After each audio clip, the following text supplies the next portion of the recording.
ये बात आप जरूर स्वीकार करें कि सोते समय आपको बहुत सावधान रहना है। और प्रायः गलती सोते समय करते हैं उपासक की, कोई प्रपंच की बात याद करते हुए या मोबाइल देखते हुए या कोई गंदी चेष्टाओं का आपकी रात बेकार चली जाएगी। अगर गंदी चेष्टा हो गई तो सुबह भी बेकार हो जाएगी, दिन भी बेकार हो जाएगा, निरुत्साहित हो जाओगे।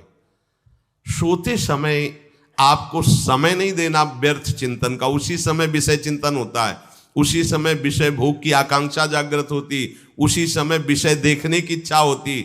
मोबाइल है तो जिस समय आप अपनी शैया पर जाएं स्विच ऑफ कर दें। उसमें मैसेज घंटी आने का कोई भी रास्ता मत रखें। मान लीजिए आप उपासक हैं भगवत प्राप्ति के, 30-35 वर्ष ये नहीं था तो सब मर नहीं गए थे। और बोले इमरजेंसी, जब इसकी 30-35 वर्ष से पहले इसकी कोई रचना नहीं थी, मुझे लगता है, क्योंकि 30-35 वर्ष में ही इसका विस्तार देखा है। नहीं तो कभी किसी के पास मोबाइल नहीं। कोई बड़े अधिकारी तो इतना बड़ा वो, इतना बड़ा वाला वो ऐसे रखते थे। नहीं तो मोबाइल तो हमें लगता है 30-35 वर्ष। तो फिर इमरजेंसी कैसे चलती थी? कैसे चलती थी इमरजेंसी? और आप ब्रह्मा हो क्या कि इमरजेंसी संभाल लोगे? स्विच ऑफ करो। जो सब इमरजेंसी संभालने के लिए तैयार, रात दिन न सोता है, वो हर समय जागृत रहता है, वो हमारा आराध्य देव है। स्विच ऑफ करो, चिंतन लगाओ श्री जी का। ये जो रात्रि के शयन के समय मोबाइल में इधर उधर दृश्य देखने हैं, अपने सर्वनाश का बीज बोना है। मान लो, हमारी प्रार्थना मान लो, ये उस समय मन आपको परेशान करेगा जब कमरे की सिटकिनी अंदर से बंद होगी। सबसे प्रार्थना है रात्रि के शयन के समय। तो बोले फिर ठीक है 10 बजे तक देख लेंगे मोबाइल, इसके बाद शयन के समय भजन कर लेंगे। होगा ही नहीं। क्या तुम देखना चाहते हो? प्रिया प्रीतम के सिवा और कुछ क्या देखना चाहते हो? वो तो सुभग सुंदरी सहज सिंगार, सहज शोभा सर्वांग प्रति सहज रूप वृषभानुनंदिनी। हमारी स्वामिनी जी की सुंदरता छुपाने के लिए आभूषण पहनाए जाते हैं, औरों को तो आभूषण सुंदरता बढ़ाने के लिए। यहां छवि के छिपाए बे को ऐसे के दास होके क्या देखोगे मोबाइल में? क्या देखना चाहते हो? वासना की क्रीड़ा, और तुम उस क्रीड़ा को देखना चाहते हो? परमार्थ के पथिक हो। देखना है तो प्रभु को देखने की वृत्ति रखो, अन्यथा मूंद लो आंखें। प्यारे, महान फल प्राप्त करोगे। सबसे प्रार्थना है एकांत में मोबाइल रूपी दुश्मन से बचो।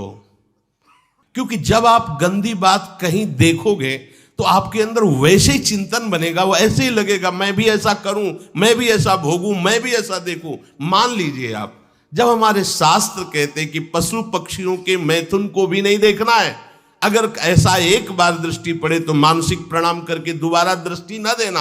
और आप मोबाइल में ऐसी चेष्टाएं देखोगे, कैसे आप भगवत भजन करोगे? कैसे भगवत प्राप्ति का उद्देश्य रख पाओगे?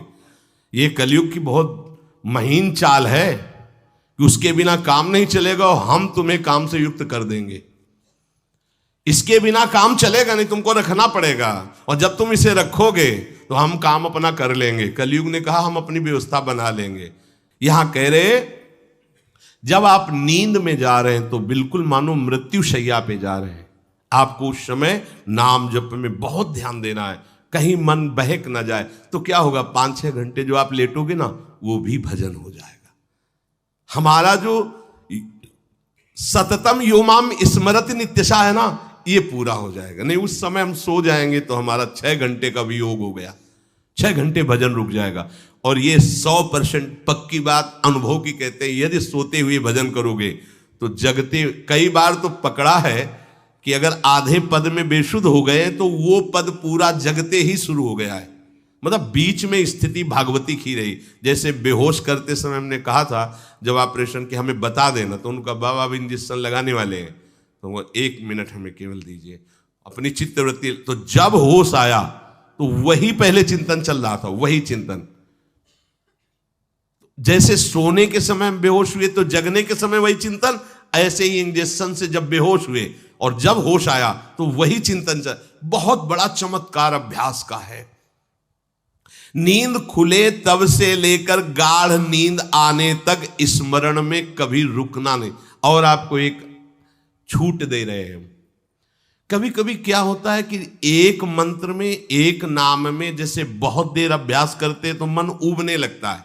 इसका स्वभाव है, ये अनुभव की बातें कहते हैं। इसका स्वभाव है नवम नवम, नहीं तो ये मतलब, तो इसको हम लोगों ने कैसे फंसाया है।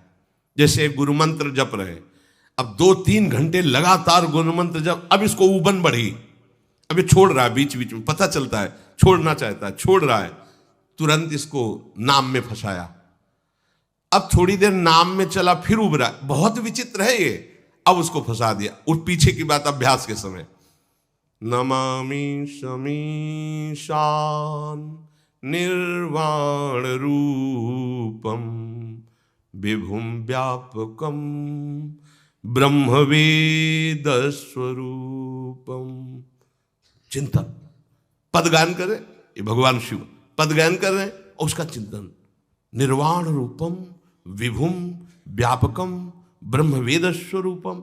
अब अपने यहां अवसर है, सुंदर सुंदर कोई पद गुरु मंत्र जब करते हुए मन जब उबने लगे, राधा वल्लभ श्री हरिवंश, राधा वल्लभ श्री हरिवंश, राधा वल्लभ श्री हरिवंश, इसमें भी उबने लगे, शुरू कर, जोई जोई प्यारो करे सोई मोही भावे, भावे मोही जोई, इसमें भी उबने लगे।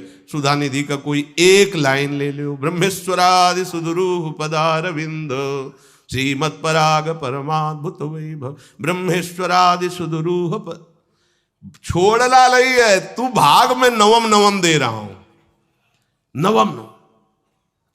इसको फंसाने के लिए आपके पास अस्त्र हो, जैसे यहां चाकू, यहां पिस्तौल, तलवार, ये वो सब बिल्कुल वीर सजा रहता है, ऐसे ही अपने लोग सजे रहते। छोटा राधा, अब एकदम चिपक गया है आके, तो कैसे मारे, तो छोटी चाकू है ना वैसे, राधा राधा राधा, थोड़ा दूरी राधा वल्लभ श्री हरिवंश, थोड़ा और दूरी गुरु मंत्र, बड़े बड़े अस्त्र अपने पास रख ले, बहुत भाग रहा है तो फंसा दिया। प्रथम यथावति प्रणव श्री, अब लग पूरा पद गा, पूरा पद गा, उसमें लग प्रथम यथामति प्रणव।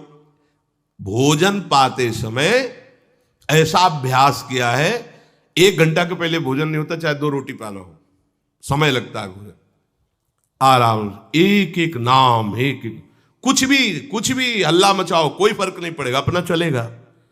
अभ्यास स्नान के समय, भोजन के समय, किसी क्रिया के करते समय, किसी से बात करते समय, सोते समय, ये विशेष स्थान जहां में सावधान रहना है। यहां भजन छूटता है, ध्यान देना, यही भजन छूटता है। चलते समय, क्रियावान होते समय, प्रसाद पाते समय या किसी से बतराते समय, ये सब भजन के छूटने के स्थान है और यही पकड़ना है भजन को।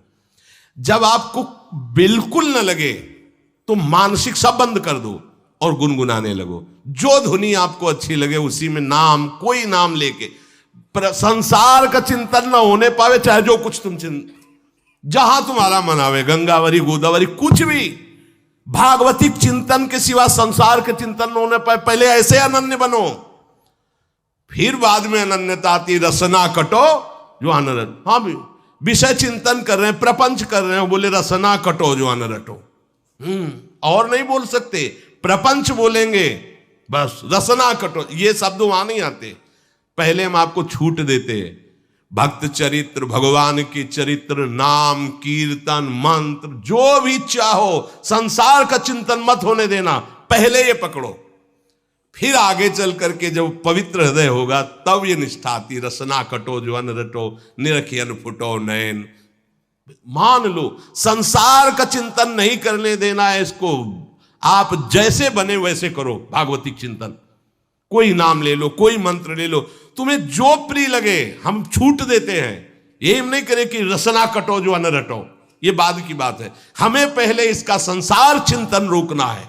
कैसे छूटेगा, कैसे छूटेगा, हमें यह पकड़ना है, नहीं तो निष्ठा की बात। जो हरि नाम जगत त्रिशिरोमणि वंश बिना कब हूं, हरिवंश बोलेंगे नहीं, हरि बोलना नहीं है, हरि बोलना नहीं, क्योंकि जो हरि नाम जगत त्रिशिरोमणि वंश बिना, हरिवंश बोलना नहीं है क्योंकि प्रपंच में रति। तो क्या करो, जो तुम्हें प्रिय लगे पहले उसे पकड़ो। ये हम अंदर की बात करें, प्रवचन की बात नहीं कह रहे। मन को फंसाना है हमें। राम कृष्ण हरि जहां लगे इसको लगा, पहले इसको फंसाओ, संसार का चिंतन न होने दे। गीता भागवत भक्त चरित्र कुछ भी कहीं भी इसे फंसाओ, पहले संसार का चिंतन न होने दो, फिर लाओ इसको घुमा के निकुंज वाटिका में। फिर तो भागेगा ही नहीं, फिर नहीं भागेगा। अब सीधे निकुंज वाटिका में किसी महाभाग्यशाली गुरु आश्रित का लगेगा, अन्यथा बहुत प्रपंची मन है। आप आश्रय इधर का लोगे, प्रपंच का चिंतन करोगे, बात बनेगी नहीं। चिंतन छोड़ना है हमें, जैसे बने तैसे संसार का चिंतन छूट जाए तो हम विजय को प्राप्त होंगे। ध्यान दीजिए, इस परमात्म तत्व को वही प्राप्त कर पाता है जिसका राग बीत गया है, खत्म हो गया है, वैराग्यवान।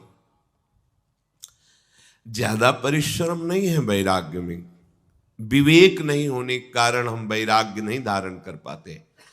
हम बाहरी बातों को वैराग्य ले लेते हैं, ऐसा कपड़ा बदल लेना या कपड़ा ना पहनना या लौकी का कमंडल, मिट्टी का पात्र, तो हम अपने को वैरागी। बात यहां नहीं रुकेगी। वैराग्य का इतना ही मतलब नहीं, ये भी एक बाह्य अंग है वैराग्य का, पर वैराग्य का सच्चा स्वरूप है वीतरागा।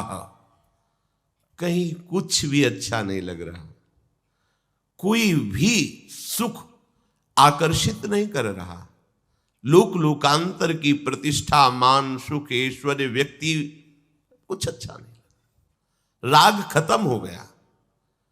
ऐसा उस अक्षर ब्रह्म को, अविनाशी तत्व को जान पाता है। जगते भयो फिरे बैरागी। जैसी हरिवंश प्रपंच बंच सब ये काल ब्याल को खायो। हालत यह है कि जैसे सांप ने मेढक को पकड़ रखा और मेढक सामने पतिंगा को, कीड़े को पकड़ना चाहता है। उसे यह पता नहीं कि मैं खुद किसी का कवल बन चुका हूं, वो एक झटके में मुझे अपने पेट में ले जाएगा। ऐसे ही हम सब हैं, काल के द्वारा ग्रसित है। काल ने हमें पकड़ रखा है, पर हम भोग भोगना चाहते हैं। हम नाना प्रकार की मान प्रतिष्ठा पाना चाहिए, ये पता नहीं एक झटके में हमारा अस्तित्व ही खत्म हो जाएगा। जिनके अंतःकरण में किसी भी व्यक्ति, वस्तु, स्थान, पद, प्रतिष्ठा का राग ही नहीं रह गया है, उसे कहते हैं वैराग्यवान। वीतरागाः, राग ही नहीं है। जिनका अंतःकरण निष्पाप निर्मल हो चुका है, जिनके हृदय में केवल भगवत प्राप्ति की उत्कट लालसा जागृत हो गई है, ऐसा साधन संपन्न उपासक परमात्म तत्व में प्रवेश पाता है। अध्यात्म मार्ग की ऊंचाई पर वो स्थित हो जाता है। यदि छंतु ब्रह्मचर्यम चरंती, जिनकी इच्छा एकमात्र भगवत प्राप्ति की है, यदि छंतो, तो उनको क्या करना होगा? ब्रह्मचर्यम चरंती, ब्रह्मचर्य का पालन करना होगा। प्रत्येक इंद्रियों का निर्विषय हो जाना वास्तविक ब्रह्मचर्य है। केवल जनेंद्रिय से ही ब्रह्मचर्य को नहीं लेते। हमारी प्रत्येक इंद्रिय भोगों से रहित होकर भगवत अनुराग में, नेत्र प्रभु को देखना चाहते हैं, त्वगेंद्री प्रभु को स्पर्श करना चाहती है, घ्राणेंद्री प्रभु के श्री अंग की गंध पाना चाहती है, श्रवणेंद्री प्रभु के वचन सुनना चाहती है। एक एक इंद्रिय अपने प्रभु में लग गई, अंतर्मुख हो गई, बाहर विषयों का त्याग हो गया। इसे ब्रह्मचर्य कहते हैं। पर प्रारंभिक ब्रह्मचर्य में जनेंद्रिय का ब्रह्मचर्य अत्यंत आवश्यक है। यदि जनेंद्रिय जन्य व्यभिचार दोष से युक्त है तो कदापि उसे भगवत प्राप्ति नहीं हो सकती। शुभ गति व्यभिचारी शुभ गति चाहे, असंभव। और भगवत मार्ग में सबसे बड़ा दुश्मन यही व्यभिचार दोष है, काम। इसी से हमारा हृदय मलिन होता रहता है, अंधा बटे और पड़ा चबाए वाली दशा रहती। कहते हमें 50 वर्ष हो गए। अरे 50 जन्म हो जाए तुम व्यभिचार करो, गंदी बातें करो, गंदे चिंतन करो, सो समय व्यतीत कर, अनंत जन्म व्यतीत हो गए, भगवत प्राप्ति हुई क्या? 50 वर्ष से भगवत प्राप्ति हो जाएगी क्या?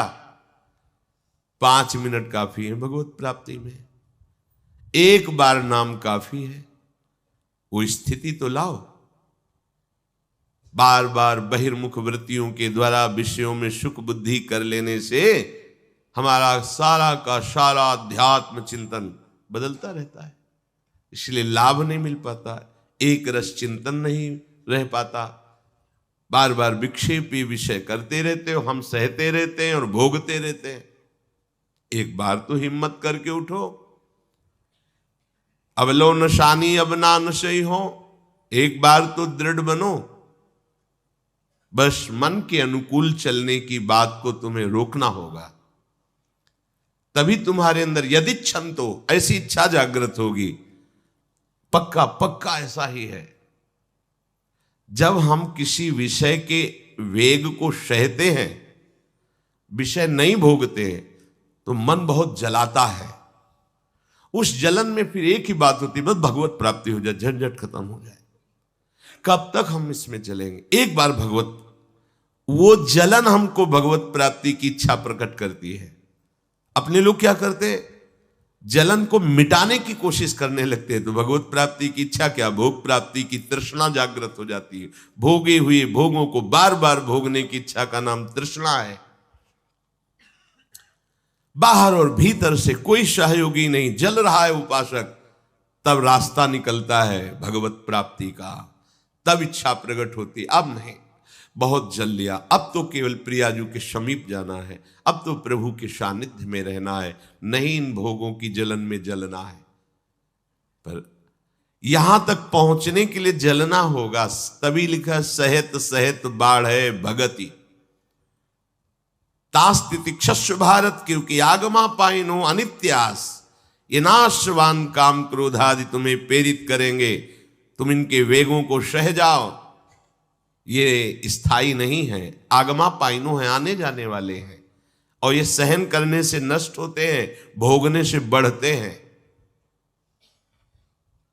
यदि क्षंतो, अगर भगवत प्राप्ति की इच्छा है तो ब्रह्मचर्यम चरंती, ब्रह्मचर्य का पालन करना ही होगा, इसमें कोई गुंजाइश नहीं, क्योंकि आप चल ही नहीं सकते। ध्यान से सुन लो, ये मनोरंजन का मार्ग नहीं है, इसमें मन ही मार तनहारिक वृंदावन में गाज, इसमें मन मारना होगा। प्रायः ये मन को दुलार करने वाले लोग कभी भाग्य से सत्संग में भी आ जाते हैं, कभी श्री विग्रह के दर्शन करने भी मंदिर पहुंच जाते हैं।